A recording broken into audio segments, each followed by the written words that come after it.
is there so much violence in Nigeria?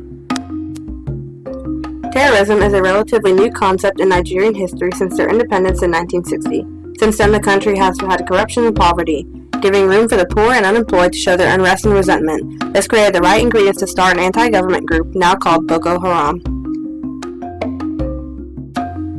So how new are they, and how did they get so powerful? Well, like any other terrorist organization, they capitalize on divides, specifically a religious one. And Boko Haram was created in 2002, but gained strength in 2009 and 2010. In fact, Boko Haram translates loosely as Western education is forbidden. What officially made them start acting out and committing terrorism? Well, after a couple of followers of the Boko Haram movement were on their way to a funeral to bury their comrade, a couple of policemen stopped them and asked them to put on helmets while riding.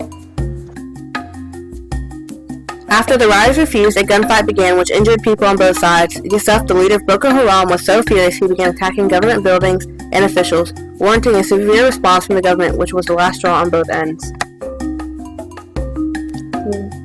Well, what have they been up to? Well, they've been busy since the 1990s.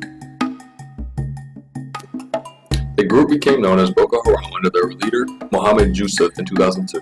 Their first known attack was in 2003 when they attacked multiple police stations in a region named Yobe near the Niger border. In 2010, in the state of Bauchi, 50 Boko Haram militants attacked a prison, killing 5 people and releasing more than 700 inmates. In 2011, on the day of President Goodluck Jonathan's inauguration, Boko Haram detonated 3 IEDs near military barracks in the city of Bauchi in Bauchi State. At least 10 people died in the attack. In January 2012, more than 200 people were killed when Boko Haram launched coordinated attacks targeting police, military, a prison, and other targets in the city of Kano and Kano State. In May 2013, Nigeria's Ministry of Defense announced a military offensive had begun in Borno, Adamawa, and Yobe to rid the nation's border territories of terrorist bases and activities. In September 2013, Boko Haram gunmen dressed in military uniforms had staged a fake checkpoint near Beni Sheikh in Borno, executing travelers and burning vehicles, leaving at least 143 people dead. On May 13, 2014, hundreds of Boko Haram militants stormed 3 villages in the state of Borno. The villagers resisted, killing more than 200 Boko Haram fighters. On May 21, 2014, the White House announces that the United States had sent 80 troops to Chad to help search for the kidnapped schoolgirls.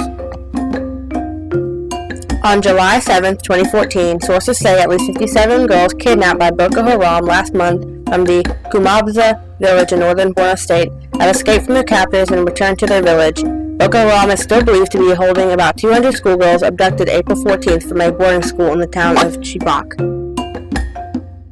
On March 7, 2015, in an audio message purportedly from leader Abubakar Shekau, Boko Haram pledges allegiance to ISIS.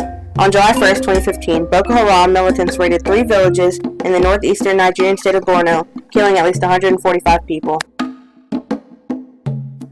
On October 13, 2016, Boko Haram militants handed over 21 Chibok schoolgirls to authorities after a series of negotiations with the Nigerian government.